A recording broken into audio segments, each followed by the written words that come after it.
Okay, so have you ever thought about maybe like reading War and Peace? Oh, wow. It's a pretty big commitment, right? It's a big one. But we're here to kind of help you figure out if it's maybe the right journey for you. Right. We've got some pretty interesting stuff to share today from freeebooks.com, Yeah. which is a website where you can actually download this massive book for free. That's amazing. So I was looking at this website, and it calls War and Peace one of the greatest books ever written. Hmm. That's a pretty big claim, wouldn't you say? Totally. It's definitely got the hype. Yeah. But is it really all that? I mean, well, let's unpack that a bit. Okay. What makes a book great? Right. I mean, one of the things that could make this book great is that it covers Napoleon's invasion of Russia Oh, wow. in the early 1800s. Yeah. And it's told through the eyes of 5 aristocratic Russian families. 5 families? That's a lot of characters to keep track of. That is a lot of characters. And Tolstoy masterfully introduces us to them all at this lavish dinner party in St. Petersburg back in 1805. Okay. You can practically feel the tension Right. as these families are, making small talk and chatting, knowing that war is on the horizon. So we've got historical drama, right? With Napoleon butting heads with Russia. Right. But what about these families? Yeah. What's so special about their stories? I think that's where Tolstoy's genius really shines. Okay. He doesn't just tell us about the war. He No. shows us how it impacts the lives of these families. Hmm. He dives into their relationships, their loves, their losses, betrayals, Right. all the messy stuff that makes us human. Okay, so it's like we're getting a front row seat to history, Yes, but also like a backstage pass totally. to the lives of these characters. Yeah, and remember, the website calls this book extraordinarily detailed and complex. Yeah, And they aren't kidding. right. Tolstoy really takes his time to develop these characters and their inner lives. Like, you get to know their motivations, Yeah. their flaws, their dreams, everything. It's almost like he wants us to connect with these characters on a personal level. I think so. Yeah. Yeah. Not just see them as historical figures. Right. That's pretty cool. Yeah. But why does that matter centuries later? Right. Why is this book still considered to be so great? That's where it gets really interesting. I think Okay. the historical context is very specific, right? Yeah. But the themes that Tolstoy tackles, Uh-huh. the impact of war, Yeah. the struggles of love and loss, Mm. the search for meaning, Right. those are all universal. Yeah. I mean, we're still grappling with those same questions today. So it's like, even though the book was written over 150 years ago, Yeah, it's still speaking to us in the 21st century. I think so. That's pretty powerful, It is. which makes me wonder, how are people accessing these classics today? Right? I mean, enter freeebooks.com. Yeah, exactly. And it's so fascinating because this platform offers War and Peace for free Wow. and in multiple formats, Okay. like Mobi and PDF. Hmm. It just shows that they want to make it as easy as possible for you to read it on any device. That's super convenient. Yeah. Imagine having to track down a physical copy. Yeah. You might never get around to reading it. That's a great point. Yeah. I mean, free ebook platforms have really democratized access to literature. Hmm. Anyone with an internet connection can download War and Peace Yeah. and countless other titles Wow. absolutely free. So it's not just about the cost. Right. It's about making these books readily available Totally. to anyone who wants them. Yeah, That's pretty amazing. it is. But are there any downsides Oh, of course. to this whole free ebook thing? Yeah. It's got to be a catch, right? There's always 2 sides to every coin. Okay. For one, think about quality control Yeah. with free platforms. Uh-huh. Sometimes you don't know what you're getting in terms of accuracy. Right. Or even the legitimacy of the source. So it's kind of like a trade-off. Exactly. You get convenience Yes. and affordability, Uh-huh. but you might sacrifice a bit of quality Right. or peace of mind. Exactly. Okay. And then there's the impact on authors and publishers. Right. When books are free, Yeah. it can really undercut the traditional publishing industry, Mm-hmm. which relies on book sales to fund new works. Makes sense. It's a tricky situation. Yeah. Yeah. Okay, so we've got this tension Yeah. then between making literature accessible Uh-huh. and supporting the people who create it. Yeah. But before we get too deep into that, Okay. I want to point out something I noticed on freeebooks.com. Oh, yeah. It's their top downloads list. Yeah. And guess what's not at the top? I have a feeling War and Peace isn't exactly trending. You are right. Yeah. Instead, we've got titles like Okay. How to Analyze People on Site, Mm. Love Letters, Interesting. and 28 days to success. Dominating the downloads. So what's your take on that? What do you think? It's a pretty fascinating glimpse Yeah. into reader interest, wouldn't you say? It is. Yeah. It seems like there's a huge appetite for practical Yeah. self-improvement titles. Mm-hmm. Maybe people are looking for quick wins Right. and easy solutions in our fast-paced world. Yeah, and yet War and Peace still manages to pull in nearly 10,000 downloads, Oh. which isn't insignificant. Right. What do you make of that? That's what I find so intriguing. Yeah. It suggests that there's still a group of readers out there Yeah. who are hungry for something more substantial, Okay. something that challenges them intellectually and emotionally. They're willing to invest the time and effort Right. to really dive deep into a complex work like War and Peace. That makes me think about the motivations behind choosing certain books. Yeah. Is it purely personal interest, Right. or are there other factors at play? Mm. Like maybe the presence of these other titles. Uh-huh. These like quick fix books Yeah. actually influences someone's decision to download War and Peace. That's a brilliant observation. Wow. We are constantly bombarded with choices. Right. And the way things are presented can definitely nudge us in certain directions. Yeah. Maybe seeing those popular self-help titles make someone think, Mhm. you know what? I need something more than a quick fix. I want to engage with something timeless and profound. So it's like War and Peace stands out as this monumental challenge. Yes, Almost a statement against the instant gratification culture. totally. It says, I'm willing to put in the work to get something truly rewarding. Exactly. Hmm. And that brings up another fascinating aspect of this. Okay. Sometimes we choose books because of what they say about us, Oh, right? interesting. Maybe reading War and Peace isn't just about the story itself, but also how it makes you feel. Right. Like you're part of a select group who appreciates the finer things in life. So it's like a badge of honor, a way of saying, I'm the kind of person who reads Tolstoy. Exactly. It's almost like a secret handshake Yeah, among those who appreciate challenging literature. that's a great way to put it. Yeah. It's about cultural capital, and Mm. books can definitely be a form of currency in that sense. That's interesting. But there's a potential pitfall here, wouldn't you say? I totally see where you're going with this. Okay. What if someone picks up War and Peace just for appearances Exactly. and not because they're genuinely interested? Right. It- It yeah. becomes more about showing off than about a genuine desire to learn and grow. Right. It's like buying a fancy sports car just to impress your neighbors, Right. but secretly you hate driving it. Perfect analogy. Yeah. The key is to find that balance, right? Yeah. To choose books that genuinely intrigue and challenge you, Hmm. regardless of what anyone else might think. I agree. That's a conversation for another time. Indeed. And it leads us to the most important question of all.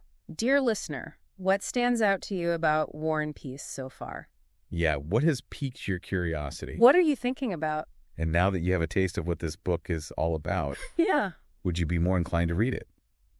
Why or why not? We want to hear your thoughts. Let us know. And if you do decide to give it a go, think about how you want to experience War and Peace. Yeah. Would you go old school with like a paperback, Right. opt for the convenience of an ebook, Uh-huh. or maybe even try an audiobook? Ooh, audiobooks. I hadn't even considered that. Yeah. It'd be like having a personal storyteller Totally. guiding you through Yeah. the epic battles and the intimate moments. Exactly. And it's fascinating how the format can shape our perception of a story. Right. An audiobook could really highlight the emotional nuances of the characters, Mm-hmm.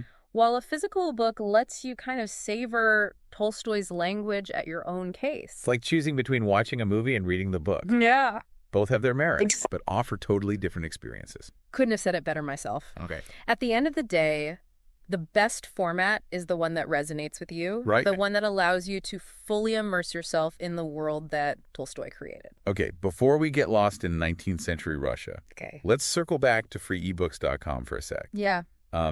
I was poking around the site, Okay. and I noticed they have a ton of different categories. Mm-hmm.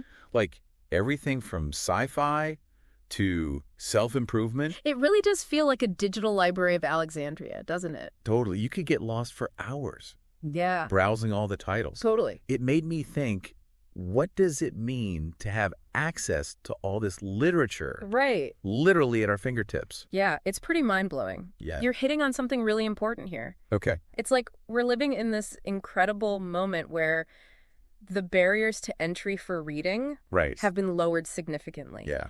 Anyone with an internet connection can explore the world of literature in ways that were unimaginable just a few decades ago. It's like the democratization of knowledge. Yes. Right? No longer are these classic works confined to libraries or dusty bookshelves. Right. They're out there Yeah. in the digital ether, Uh-huh. free for anyone to download and enjoy. That's amazing. Yeah. But is that always a good thing?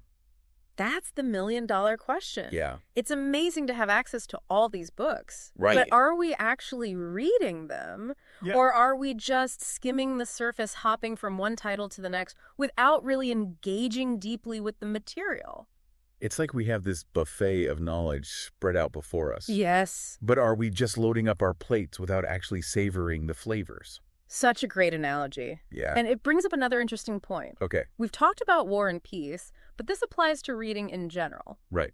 Are we truly reading for enrichment and understanding? Yeah. Or are we simply consuming content to pass the time? And how does the format play into that? Does reading on a screen with all its distractions and notifications affect our ability to focus and truly engage with the text? That's a question researchers are still grappling with. Yeah. Some studies suggest that reading on screens can lead to more superficial processing of information, while others argue that digital platforms can enhance engagement Right. through interactive features and multimedia content. It's like we're in this grand experiment Yes. figuring out how technology shapes our relationship with reading. Exactly. And it's not just about screens versus paper, right? Right. There's also the whole audiobook phenomenon, Yeah. which has exploded in recent years. Absolutely. Audiobooks open up a whole new world of possibilities, Right. especially for people who struggle with traditional reading Yeah. or those who want to multitask while they read. I've actually heard people say they prefer audiobooks Yeah. because it allows them to connect with the story on a more emotional level. Oh, wow. It's like the narrator becomes a character in itself, Yeah. guiding you through the narrative and bringing the words to life. That's a really interesting perspective. Yeah. It suggests that the format itself can influence our interpretation of a story Uh-huh. and even our emotional response to it. And with advancements in AI and text-to-speech technology, who knows what the future holds for audiobooks? That's true. Imagine listening to War and Peace, narrated by a voice that sounds exactly like Tolstoy himself. That's a pretty wild thought. Yeah. But it speaks to the endless possibilities that technology is opening up for readers.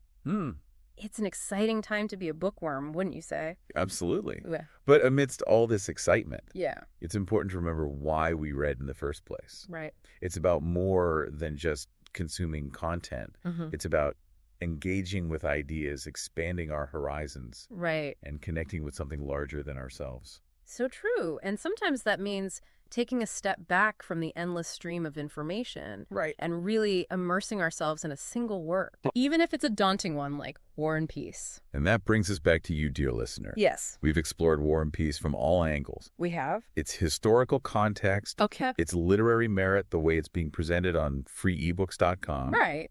and even how different formats might shape your experience of the story. Now we want to hear from you. What are your thoughts on all this? What resonates with you most? Has this deep dive maybe changed your perspective at all on tackling a classic like War and Peace? Well, we've covered a lot of ground, Yeah. from the historical backdrop of Napoleonic Russia Right. to the intricate lives of Tolstoy's characters, Uh-huh. the allure of free ebooks, Uh-huh. and even the potential downsides of an all-you-can-read digital buffet. It's funny, we started by looking at this freeebooks.com website, Right. and it's become a launch pad for such a broader conversation about how we approach reading in the digital age. And that's the beauty of a deep dive, isn't it? Yeah. We start with a single source, Yeah. and it opens up all these unexpected avenues of exploration. Speaking of unexpected avenues, Yeah. one thing that keeps coming back to me is that top downloads list on freeebooks.com. Yeah. It's almost like a mirror reflecting our cultural desires, wouldn't you say? Absolutely. The fact that titles like How to Analyze People on Site and 28 Days to Success are so popular. Yeah. It speaks volumes about our yearning for quick fixes and instant gratification. But then you have War and Peace just sitting there with its nearly 10,000 downloads, reminding us that there's still a thirst for something more substantial, something that challenges us to slow down and think deeply. It's like a quiet rebellion against the cult of speed. Wow. Choosing War and Peace in a world of instant downloads and bite-sized content is almost a radical act. And that brings us back to you, dear listener. We've given you a glimpse into the world of War and Peace, explored the evolving landscape of reading, and pondered the motivations behind our literary choices. Now it's your turn to reflect. If War and Peace were a person that you met at a party, would you be intrigued enough to strike up a conversation?